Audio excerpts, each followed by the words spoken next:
कोल्हापूरचा मान, जिथे राजेशाही सौंदर्याला मिळते हिऱ्यांच्या लखलखीत तेजाची साथ। हिऱ्यांची ही नजाकत केवळ सौंदर्य खुलवत नाही, तर ती ठरते तिच्या घरंदाज अभिमानाची एक तेजस्वी ओळख। परंपरेचा वारसा आणि नव्या पिढीचा विश्वास, यातूनच घडतीये एक नवी संस्कृती, जिच्या कणाकणात भिनलीये हिऱ्यांसारखी नितळ शुद्धता। राजेशाही परंपरा उजळते पिढ्यान पिढ्या। महेंद्र ज्वेलर्स, राजारामपुरी, कोल्हापूर।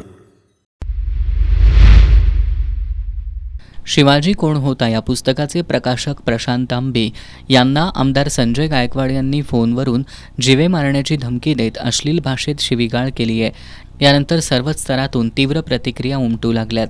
या प्रकरणी आमदार संजय गायकवाड यांच्यावर अदखलपात्र गुन्हा दाखल झालाय, परंतु धमकी देणाऱ्या आमदार गायकवाड यांच्यावर दखलपात्र गुन्हा दाखल करावा या मागणीसाठी प्रशांत आंबे यांच्यासह पुरोगामी संघटनेचे कार्यकर्ते आज चांगलेच आक्रमक झाले होते। आमदार गायकवाड यांच्यावर गुन्हा दाखल होऊ नये यासाठी गृहमंत्री देवेंद्र फडणवीस हे दबाव टाकतायत असा आरोप करत त्यांचा निषेध करण्यासाठी आज बिंदू चौकात पुरोगामी संघटनांच्या वतीनं आमदार संजय गायकवाड हाय हाय, फडणवीस सरकार होश में आओ अशा घोषणा देत निदर्शनं करण्यात आली। यावेळी कार्यकर्त्यांनी गृहमंत्र्यांचा प्रतिकात्मक पुतळा दहन करण्याचा प्रयत्न केला। यावेळी पोलीस आणि संघटनेच्या कार्यकर्त्यांमध्ये मोठी झटापट झाली। यामुळे परिसरात काही काळ तणावाचं वातावरण निर्माण झालं होतं। यावेळी गिरीश फोंडे यांनी घर में घुस के मारेंगे म्हणणाऱ्या आमदार गायकवाड यांना बुलढाण्यात जाऊन जाब विचारणार आहे, हिम्मत असेल तर मुख्यमंत्र्यांनी आम्हाला अडवून दाखवावं असं आव्हान दिलंय। अजून देखील आम्हाला म्हणायचं आहे की देवाभाऊलाच फक्त मान सन्मान आहे का, शिवाजी महाराजांना मान सन्मान नाहीये का? अजून देखील वेळ गेलेली नाहीये। आम्ही उद्या बुलढाण्यामध्ये हजारोंच्या संख्येनं संजय गायकवाडला विचारण्यासाठी त्याच्या घरामध्ये तो म्हणतो घर में घुस के मारेंगे। खऱ्या अर्थाने आम्ही शिकवणार आहे घर में घुस के कसे मारतात। हे पुस्तक घेऊन शिवाजी कोणाला जाणार आहे आणि त्याला जाब विचारणार आहे। देवेंद्र फडणवीस, रोक सको तो रोक लो।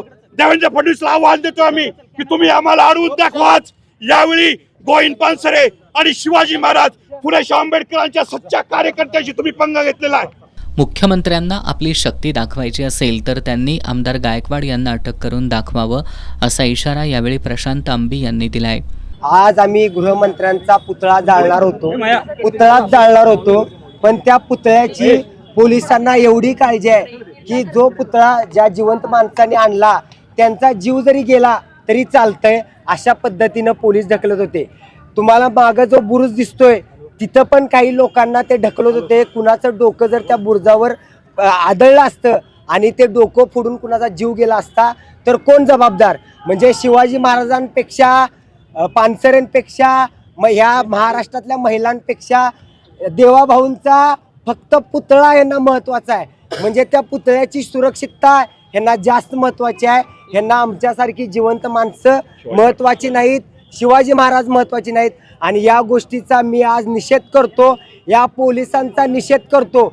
एवढंच तुम्हाला जर ते तुमची ताकद, तुमचं धैर्य दाखवायचं असेल तर त्या आमदार संजय गायकवाडला अटक करा, त्याच्यावर दखलपात्र स्वरूपाचे गुन्हे दाखल करा आणि त्याला इथं कोल्हापुरात ओढून आणा। काय तुमचा जोर आमच्यासारख्या गोरगरीब चळवळीतल्या कार्यकर्त्यांवर दाखवू नका, नाहीतर एक दिवस जनतेचा उद्रेक झाल्याशिवाय राहणार नाही। सरकार हमसे डरती है, पोलीस को सामने करती है अशा घोषणा देत पुतळा दहन करण्याचा प्रयत्न करणारे आंदोलक आणि पोलिसांमध्ये काही काळ झटापट झाली।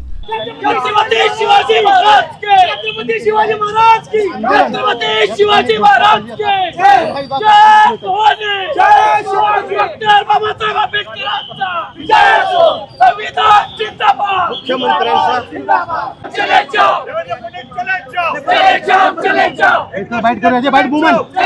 चले जाओ। सरकार हमसे डरती है, पुलिस को आगे करती है। छत्रपती शिवाजी महाराज की पोलिसांनी काही कार्यकर्त्यांना ताब्यात घेतलं, त्यामुळं कार्यकर्ते चांगलेच आक्रमक झाले होते. या निषेध आंदोलनात रघुनाथ कांबळे, स्मिता पानसरे, ॲडव्होकेट बन्सी सातपुते, सुनील जाधव, दिलदार मुजावर, शिवाजी माळी, आकाश भास्कर, आरती रेडेकर, निलेश बनसोडे, शिवराम बुद्धाळकर, दिलीप पोवार, सुनील कोळी, श्रीकांत कोळी, धीरज कटारे यांच्यासह कार्यकर्ते सहभागी झाले होते.